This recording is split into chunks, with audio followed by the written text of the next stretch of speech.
Thank you very much. Please sit down.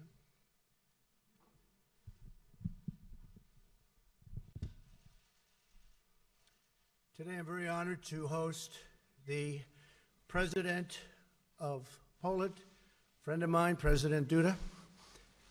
And Mrs. Duda, thank you very much for being here. Great honor.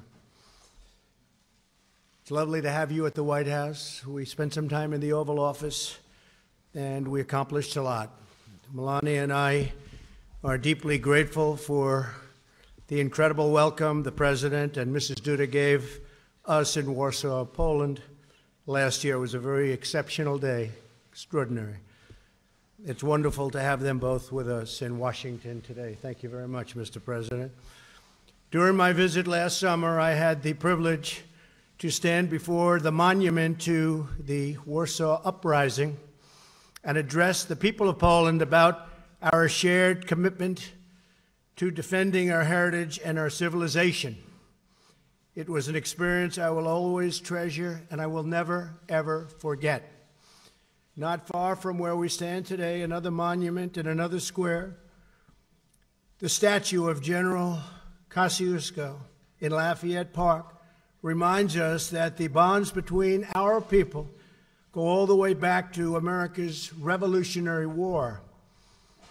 This year, the United States and Poland are celebrating 100 years of Poland regaining its independence and nearly 100 years of U.S.-Polish diplomatic ties. It's a long time. I'm thrilled to say that the alliance between our nations has never been stronger, with you and I at the helm. Do you agree with that? Thank you, Mr. President. Glad he said yes. In our discussions this afternoon, President Duda and I agreed to bolster our robust defense ties. We will enhance cooperation in military relations, intelligence, missile defense, technology, and training. I'm proud to report that Poland has recently purchased a state-of-the-art Patriot missile system, which is a great system. We make the greatest military equipment by far anywhere in the world, and it's made right here in the USA. We are grateful for Poland's leadership on defense spending and burden sharing in NATO. I want to commend Poland for meeting its NATO defense spending obligations, and I'm glad that it plans to increase spending beyond the 2% minimum obligation. Thank you very much for that. I'd like to share my gratitude to the people of Poland for their contributions to NATO's resolute support mission in Afghanistan and the coalition to defeat ISIS. We've made tremendous progress with respect to the defeat of ISIS, as you've seen. We also understand that you can't have national security without border security. Both Poland and the United States understand that strong nations must have very strong borders. The President and I likewise are exploring opportunities to advance energy security. The United States and Poland are deeply committed to energy diversity all across Europe. No nation should be dependent upon a single foreign supplier of energy. Poland has worked tirelessly to increase energy independence nationally and across Central Europe. It is constructing a new pipeline, the highest technology, from Norway to Poland, and it recently built a liquefied natural gas import facility.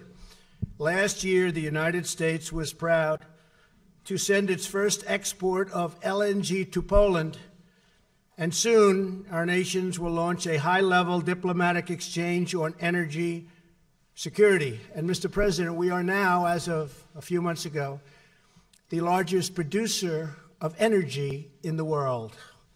So that's a big statement. President Duda, I also just want to talk to you about the 3Cs Summit, where Central European leaders were working hard to increase energy market access, reduce energy trade barriers, which is something we have to get done with respect to the European Union. The trade barriers, they make it very difficult for the United States, and to strengthen energy independence. The United States firmly supports these goals, and we are eager to expand commercial ties all across the region of Europe. In our meeting today, the President and I discussed our bilateral economic relationship at length. Poland has experienced more than a quarter of a century of uninterrupted economic growth, which is a very big statement. Very few can say that. And we look forward to further enhancing trade, investment, and commerce between our two great nations. My administration is committed to realizing a future of prosperity and opportunity for all Americans. This month, we celebrated the highest employment level in U.S. history. We are right now employing more people. We have more workers in the United States than at any time ever in U.S. history. I look forward to partnering with President Duda as we grow our economies together. Mr. President, thank you for joining me today. Poland has chosen its place among the free and independent nations of the world and is a loyal ally and strategic partner of the United States, and we greatly appreciate that. We welcome the next 100 years of friendship between our two nations. Mr. President, thank you very much. Thank you.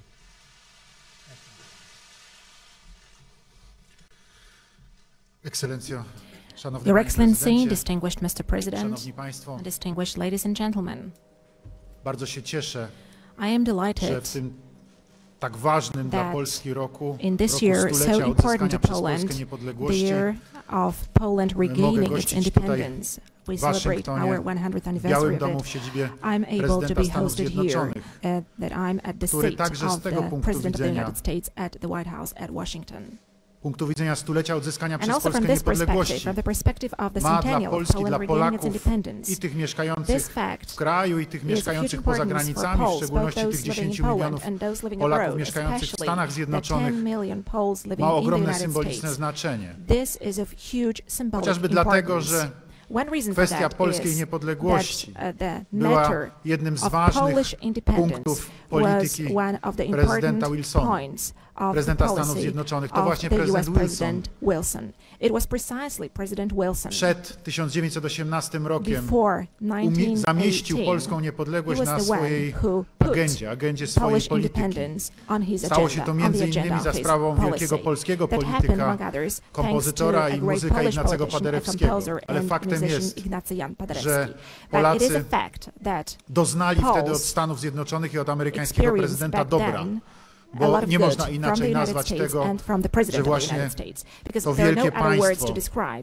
the fact wskazało that na that Polskę great jako na ten state kraj, który powinien z powrotem indicated wrócić to na mapę Poland and Europy i defined świata Poland as the i country wrócił w who should be 1918 reinstated roku, back on the map of 100 Europe lat and on the temu. map of Cieszę the się world. And it ogromnie, was że dziś jako reinstated on polski that map prezydent mogę 100 years ago in stanąć 1918. tutaj And w Waszyngtonie, I'm mogę absolutely usiąść delighted przy that jednym today, stole as Polish z prezydentem president, Stanów I can Zjednoczonych be i here at Washington, sit podpisać at the same table with the porozumienie President of the United pogłębiające States nasze and partnerstwo sign an agreement strategicze i which is odnawiające deepening our to strategic partnerstwo partnership and which is strategiczne. renewing that strategic Umowa o partnership. partnerstwie strategicznym I'm talking here została about podpisana w the 2008 agreement roku on the pomiędzy strategic naszymi krajami partnership. 10 lat temu. Wtedy Agreement was signed podpisali in ją 2008 ministrowie spraw between our zagranicznych. countries. Back then it was Dziś signed by the tą ministers of odnowioną foreign affairs. And wersję today, uwspółcześnioną, this renewed wiele się zmieniło version, przez te 10 lat, the version which partnerstwa has been strategicznego updated pomiędzy because what has naszymi changed krajami over the i 10 tematyki years, tego this partnerstwa renewed version of the strategic partnership podpisaliśmy was osobiście signed wraz z panem personally prezydentem by Donaldem Trumpem, za myself co and panu President prezydentowi Donald bardzo Trump. serdecznie And I chciałem would like to express my podziękować. deep gratitude to you, Mr. President, To for that porozumienie fact. wskazuje This te agreement najważniejsze aspekty indicates naszej the most współpracy i important naszej aspects of our przyjaźni i cooperation wytycza and our friendship. nowe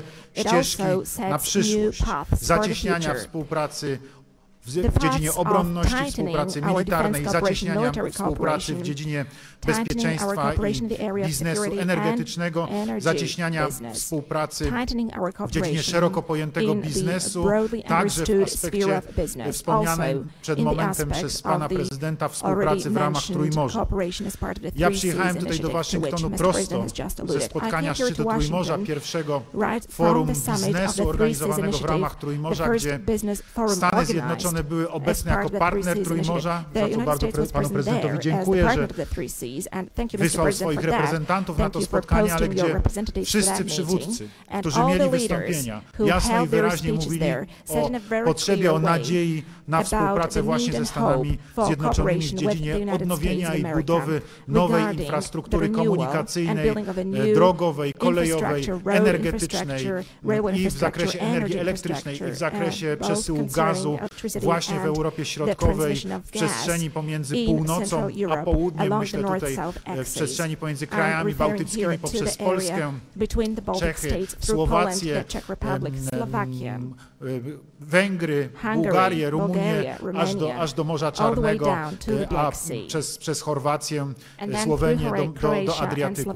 W tej przestrzeni chcemy współpracować, w tej przestrzeni chcemy się rozwijać. Nasza współpraca ze Stanami Zjednoczonymi ma tutaj dla nas kluczowe znaczenie, także jeżeli chodzi o zapewnienie bezpieczeństwa energetycznego. Bardzo dzisiaj dużo mówiliśmy na ten temat z panem prezydentem. Mówiliśmy również o zagrożeniach dla bezpieczeństwa energetycznego w Europie, dla możliwości dywersyfikacji dostaw. Niewątpliwie takim ogromnym w tej chwili największym zagrożeniem jest budowa gazociągu Nord Stream 2.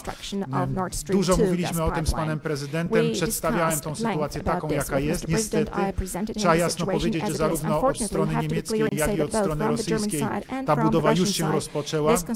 Trwają jeszcze formalności związane z kładzeniem rurociągu na dnie Bałtyku, ale jest to inwestycja, która bez wątpienia zagraża stabilności energetycznej Europy i bez wątpienia zagraża także i polskiemu bezpieczeństwu energetycznemu, bo grozi dominacją rosyjską, zwłaszcza w perspektywie, kiedy Rosja mówi o budowie kolejnych gazociągów Nord Stream 3, Nord Stream 4, to niebezpieczeństwo absolutnej dominacji rosyjskiej w Europie, jeżeli chodzi o dostawę gazu, jest oczywiste. Jakie są skutki takiej dominacji?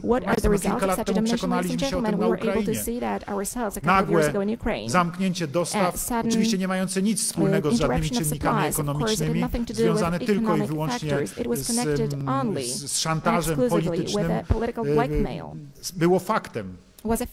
I jest oczywiste, że dzisiaj dążymy i będziemy dążyli wszystkimi siłami do tego, aby się przed tym zabezpieczyć. Stąd nasza decyzja o budowie terminalu LNG, stąd nasza decyzja także o tym, aby właśnie ten gaz skroplony od Stanów Zjednoczonych kupować. Cieszę się bardzo, że te umowy zostały zawarte. Cieszę się bardzo, że amerykańskie firmy w tej chwili dostarczają gaz LNG do Polski. To jest właśnie dla nas ten niezwykle ważny element dywersyfikacji dostaw gazu do naszego kraju. Ja wierzę w to głęboko, że dzięki gazoportowi, dzięki rozwijaniu jego możliwości co do możliwości rocznego przyjęcia gazu, będziemy nie tylko realizowali, zapewniali swoje potrzeby energetyczne, ale że będziemy mogli także ten gaz przesyłać do naszych sąsiadów właśnie choćby w ramach współpracy Trójmorza, budowy interkonektorów.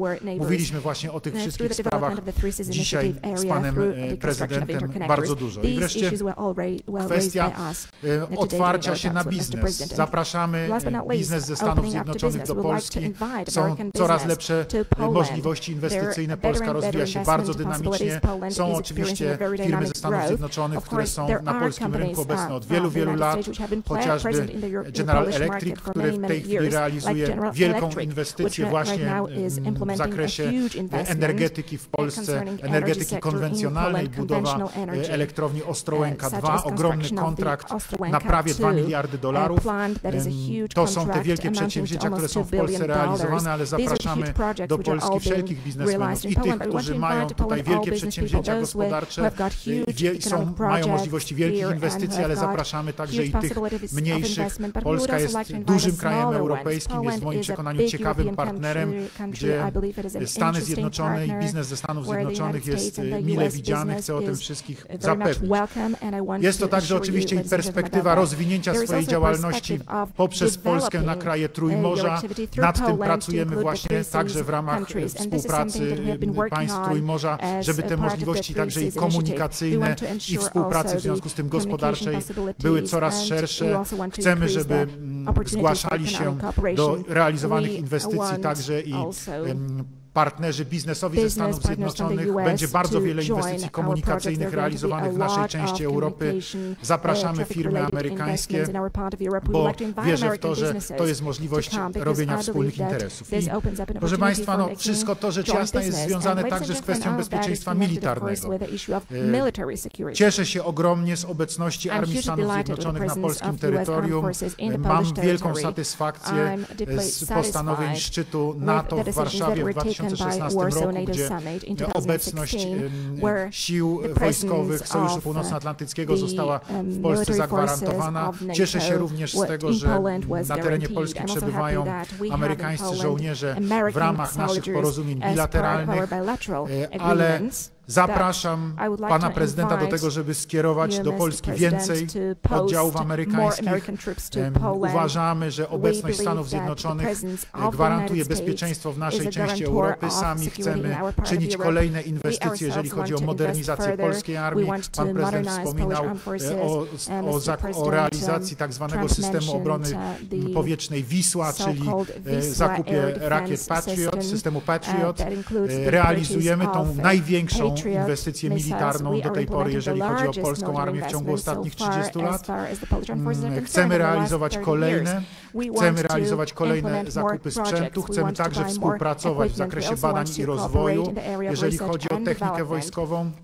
Jestem przekonany, że ta współpraca pomiędzy Polską a Stanami Zjednoczonymi będzie się dobrze układała. Mam nadzieję, że pan prezydent podejmie decyzję o skierowaniu do Polski kolejnych jednostek amerykańskich wraz z wyposażeniem.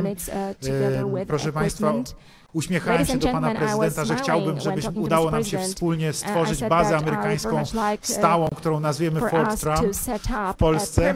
Wierzę w to głęboko, że jest to możliwe i jestem przekonany, że taka decyzja jest zarówno w polskim interesie, jak i w interesie Stanów Zjednoczonych. Polska jest krajem atrakcyjnym, a przede wszystkim ma bardzo ważne strategiczne położenie w Europie. I jestem przekonany, że dla interesów Stanów Zjednoczonych, także związanych z bezpieczeństwem samych Stanów Zjednoczonych, obecność armii Stanów Zjednoczonych u nas jest istotna także po to, żeby chronić amerykańskie interesy. Panie prezydencie, jeszcze raz bardzo dziękuję za to spotkanie, jeszcze raz bardzo dziękuję za tą wspólną deklarację, którą mogliśmy dzisiaj podpisać. Dziękuję za uświetnienie w ten sposób także stulecia odzyskania przez Polskę niepodległości i dziesięciolecia naszego strategicznego partnerstwa.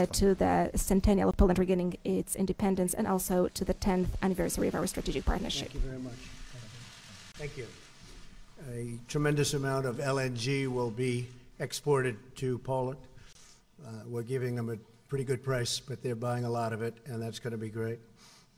I do want to say that while we're together, tremendous effort and bravery is being shown in North Carolina, South Carolina, Virginia, and the area that was so horribly hit by Hurricane Florence. I just got some clips of some of the things that the Coast Guard is doing and getting people to safety in horrible, horrible conditions. And I want to just salute all of the people that are working so hard, the first responders, law enforcement, the military, FEMA.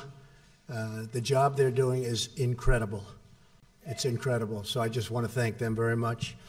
And I think what we'll do is we'll take our first question from Emerald Robinson of One America News. Emerald.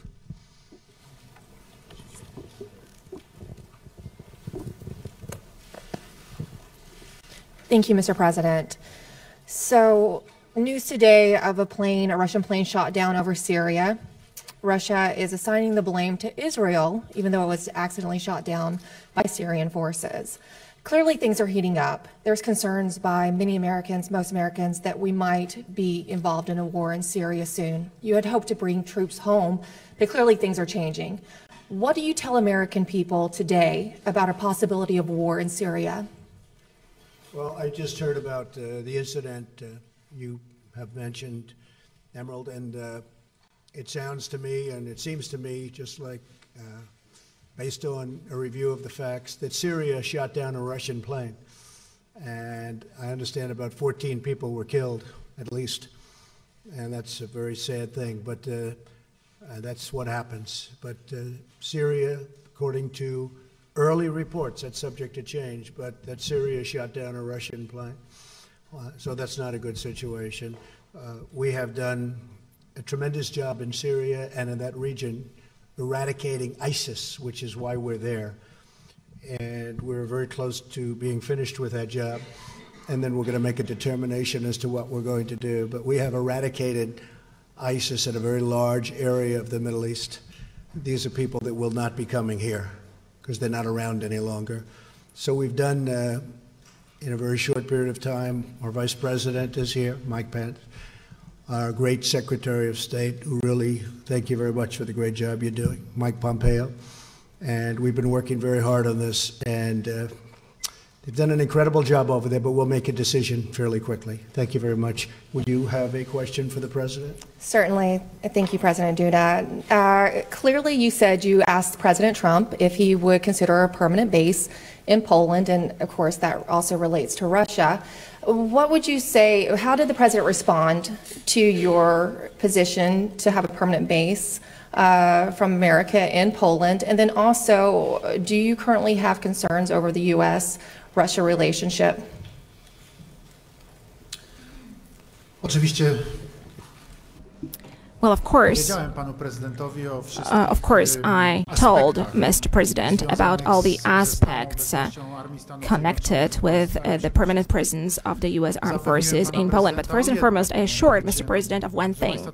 First and foremost, ladies and gentlemen, we cannot say that if there are permanent bases of the U.S. Armed Forces in Poland, we will see a deterioration of security, because that will lead to an increased Russian activity and an increased militarization of this part of Europe by Russia. I want to say it clearly, ladies and gentlemen, a very strong militarization of, for instance, Kaliningrad Oblast has taken place for more than 10 years now. It is the reality that we live in today. As far as an aggressive Russian behavior is concerned, as far as increased military activity is concerned, including increasing of the militarization, Russia has been conducting such activities in a systematic way, and for the first time we're able to see that in a materialized way in Georgia in 2008, when the then President of Poland, Professor Lech Kaczynski, took other European leaders and they went to Tbilisi to stop Russian tanks which were about to attack the capital of Georgia. And from that moment, that military expansion has been developing. It's another leg was the attack on Ukraine. And today we can see an illegal annexation of Crimea. Today we are witnessing constant violation of international law in the Lugansk and Donetsk oblasts. So these are today political and military facts of Europe, and the presence of the United States is only providing a guarantee of security and a possibility to defend. Because let me reiterate again, it is only about the guarantee of security and defense of our part of Europe, that is the free world. This is the most crucial issue right now from our perspective, from the perspective of Central and Eastern European countries. And we are speaking in one voice on this one, generally. That is why we wanted to ensure the presence of the United States Armed Forces, and also we wanted to have the presence of NATO forces in our part of Europe as well. And of course, Mr. President and his staff, his advisors, and also the Pentagon staff have to consider all these issues, but there is a whole range of arguments which are in favor of the fact that the presence of the U.S. Armed Forces in this area is absolutely justified today. That is due to the protection of the interests of the United States as well. So I'm absolutely convinced of this one, because today, unfortunately, we are seeing international law being violated. Today we are seeing aggressive behaviors, and I'm convinced that there is no more effective method of preventing a war than a decisive stance, demonstrating that we are ready any moment to repel a possible attack. And a presence also means deterrence. At the same time, I'm convinced that when we have a strong military presence in this part of Europe where there is a potential threat, then there will be no war happening ever. And I think it should be pointed out that the President also said, and he said it publicly, that he would pay the United States, meaning Poland would be paying billions of dollars for a base. And we're looking at that more and more from the standpoint of defending really wealthy countries and not being reimbursed, paid. It's one thing when we defend countries that can't defend themselves, and they're great people and we should help them. we don't expect anything for that. But when we're defending immensely wealthy countries and they're not paying for the defense to the United States, they're only taking advantage of us. And we are in discussions with numerous countries, all of whom you know, about payment. And we get along with them very well, but it's not fair. That includes NATO. As you know, I got $44 billion additional last year, where they paid an additional. You can speak to Secretary General Stoltenberg, who's the head of NATO, and he said he's never seen anything like it. And this year we did even better.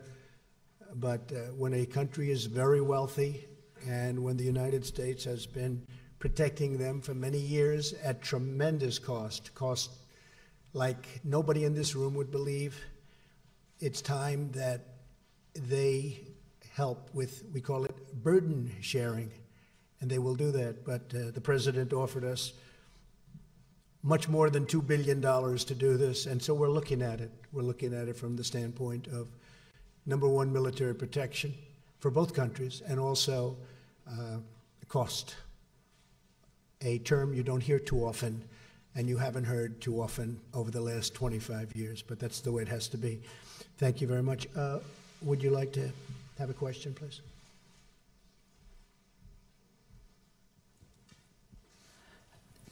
Dzień dobry, Marzena Kozłowska, Polish Press Agency.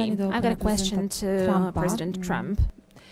Do you share the conviction, which we have just heard a minute ago, expressed by President Duda concerning the threat which is posed to the region, but not only to the region, by Russia? And do you also share the view that permanent American bases in Poland are justified not only due to the security of the countries in our region, but also due to the security of the United States?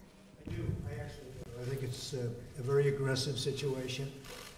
I think Russia has acted aggressively. They respect force, they respect strength, as anyone does, and we have the greatest strength in the world, especially now. We were being depleted under the last administration. We had planes that were old and tired and didn't fly in some cases. They were getting used parts. This is the United States. It doesn't happen. We make the greatest planes in the world and missiles in the world. And we have enhanced, to put it mildly, our military. It's literally being rebuilt as we speak, with literally hundreds and hundreds of planes and missiles and everything that you can imagine. They never had it so good, because I got in Congress $700 billion this year, $716 billion last year. That's far more than they ever anticipated. I viewed it two ways. Number one, military, because it's always more important than anything else, including jobs. But number two is jobs. We make everything here. So it's hundreds of thousands of jobs to make for us the best military in the world. And Russia respects that. They respect that. So I am with the president. I feel that he's right. And I feel that, look, you look at the history of Poland and Russia, that's a long and very complicated history. So certainly he has a right to feel that way. Okay?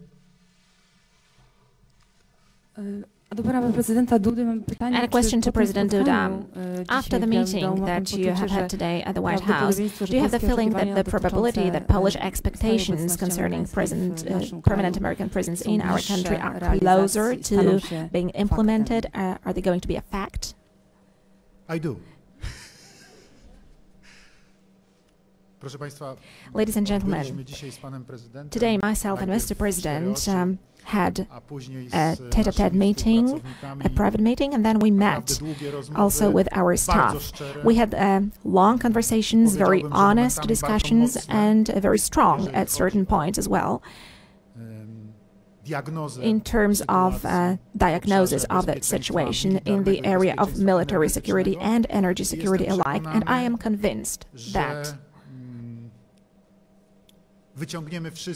all of us are going to draw appropriate conclusions from these discussions, because, as I said, both sides presented their positions in absolutely many elements. They are concurrent as far as the assessment of the situation currently is, what kind of steps need to be taken in order to protect both the issue of security and the issue of interests. These are business-related issues. I am convinced that, ladies and gentlemen, you are going to see the results of both our meetings today and of the declaration that we have signed together with Mr. President. Of course, we are talking about long-term processes, so I'm sure that you are going to see how this is going to be filled with content, and you will see concrete facts that will appear on the maps and also in agreements and in purchases that are going to be realized. Thank you very much. John Decker of Fox, please. Thank you, Mr. President. Two questions for you, one on Judge Kavanaugh and also one on trade. On Judge Kavanaugh, yesterday you said, we want to go through a full process. You said, we want to make sure everything is perfect, everything is just right. To that end, what would be the problem with the FBI reopening their background investigation into Judge Kavanaugh? Would you support such a thing? It wouldn't bother me, other than the FBI, John, said that they really don't do that. That's not what they do. And now they have done supposedly 6 background checks over the years as Judge Kavanaugh has gone beautifully up a ladder. He's an incredible individual, great intellect, great judge, impeccable history in every way, in every way. I feel so badly for him that he's going through this, to be honest with you. I feel so badly for him. This is not a man that deserves this. This should have been brought to the fore. It should have been brought up long ago.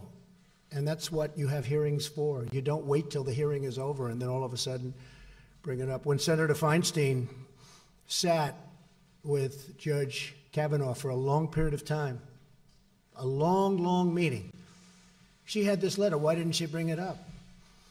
Why didn't she bring it up then? Why didn't the Democrats bring it up then? Because they obstruct and because they resist. That's the name of their campaign against me. They just resist and they just obstruct. And frankly, I think they're lousy on policy, and in many ways they're lousy politicians, but they're very good on obstruction. And it's a shame, because this is a great gentleman. With all of that, I feel that the Republicans, and I can speak for myself, we should go through a process, because there shouldn't even be a little doubt. There shouldn't be a doubt. Again, they knew what they were doing. They should have done this a long time ago, 3 months ago, not now. But they did it now. So I don't want to play into their hands. Hopefully, the woman will come forward, state her case. He will state his case before representatives of the United States Senate, and then they will vote. They will look at his career. They will look at what she had to say from 36 years ago, and we will see what happens. But I just think he is at a level that we rarely see, not only in government, anywhere in life. And honestly, I feel terribly for him, for his wife, who is an incredible, lovely woman, and for his beautiful young daughters. I feel terribly for them. On trade, Mr. President, you announced new trade tariffs against China. Trade tariffs are a very important part of your economic and trade policy. In your first year in office, the U.S. trade deficit increased by 12%. And last month we saw the trade deficit increase to, I believe it was $72 billion. So my question to you is your trade tariffs policy working? Well, we just started. We didn't do anything with respect to China because we wanted to have the benefit of China having to do with North Korea. And they have been helpful. I hope they're still helpful. There's a question about that. But it got to a point where the numbers were too big. This should have been done for the last 20 years. If you look at the WTO, the World Trade Organization, that's when China really happened economically. It was like a rocket ship because they took advantage of the rules of the WTO. And whoever was standing at this podium in this incredible White House, in the Oval Office, they should have done something about this long ago. Over the last number of years, China has taken out of this country $500 billion and more. A year. $500 billion. That would go a long way for Poland, wouldn't it? You could rebuild your whole country. And that's what China did. They rebuilt their country with tremendous amounts of money pouring out of the United States. And I've changed that around. And if you look at what's going on, our market is going up like a rocket ship. I don't want their market to go down, but their market is down 32% in 3 months. Because we can't let them do anymore what they've done. And I watch trade deficits because to me deficits are very important. They're not everything, and they're not exact. Sometimes you can have a deficit, and that's not such a bad thing. But when you have $375 billion in trade deficits, and then many billions of dollars in other liabilities of all different types, you have to do something about it. We are the piggy bank to the world. We've been ripped off by China. We've been ripped off by, excuse me, Mr. President, the European Union, of which you're a part of. We've been ripped off by everybody. And I want to protect the American worker, the American farmer, the ranchers, the companies. And we're not being ripped off, you will see in a little while. Speaking of that, we've come to a conclusion with Mexico. We have a wonderful deal for both parties. It was a very one-sided deal. Now it's a good deal for both parties. Very happy with it. The new president had conversation, and it was terrific. I think we're going to have a very good relationship. We'll see. We'll see. We want help on the border because we have the worst immigration laws in the history of mankind or womankind. We have horrible, horrible immigration laws, so we want help. But we've come to a conclusion with Mexico. Canada has taken advantage of our country for a long time. We love Canada. We love it. Love the people of Canada. But they are in a position that's not a good position for Canada. They cannot continue to charge us 300% tariff on dairy products. And that's what they're doing. So this is a process. It takes a little time. The European Union wouldn't talk to us. They wouldn't talk to President Obama, wouldn't even talk to him. And then I said, that's okay, you don't have to talk to me. Jean-Claude is a tough man. He's a very good man. I like him, but he's tough. He's nasty. The kind of guy I want negotiating for me. But he's a tough, tough cookie. And I said to him, we have to renegotiate the deal. He said, but Mr. President, we are very happy with the deal. We don't want to negotiate. I said, you may be happy with the deal, but I'm not happy with the deal. And he didn't want to renegotiate. And after 3 times, he still didn't want to renegotiate. I said, that's okay. We don't have to renegotiate any longer. We're going to put a tariff on all of the millions of cars you send into the United States. And honestly, he was in my office so quickly from Europe that I didn't know they had airplanes that flew that fast. I said, where did you find this plane? And we have the semblance of a deal, because it's, to a large extent, economically all about cars. Cars is a very big factor, and they send millions of BMWs and Mercedes into our country. So we are working on trade very hard. It's very important to me. It has been for 30 years. I've been saying for 30 years. It started with Japan. I talked about Japan. I was right. I talked about China. I was right. It's what I do, and I like doing it, but I like doing it for the people, because our country has been abused and taken advantage of by virtually every country that it does business with, and we're just not letting that happen anymore. And that includes what I said previously about the military. Please.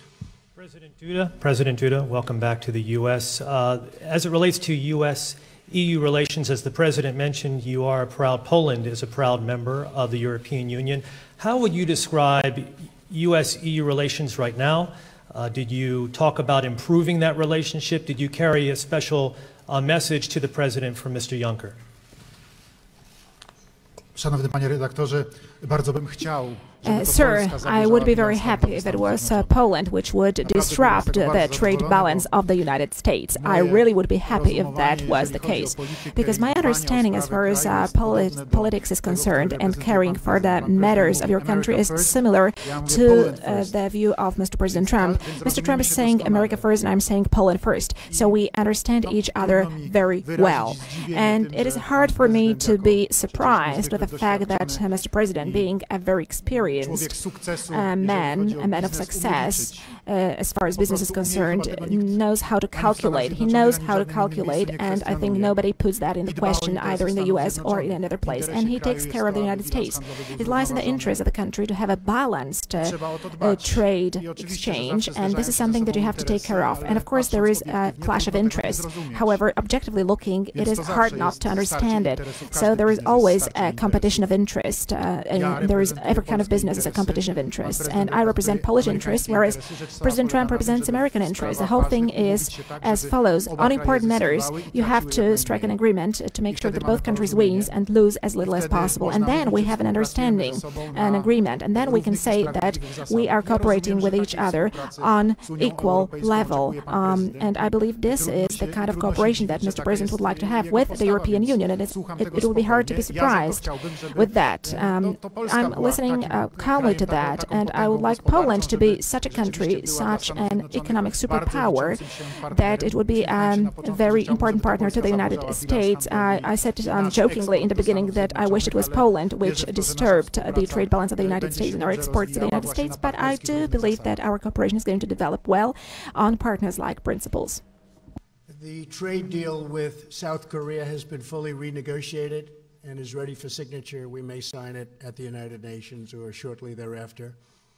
That was a terrible deal for the United States. Now it's a fair deal, but that's been fully renegotiated in addition to Mexico and some of the others that are very close.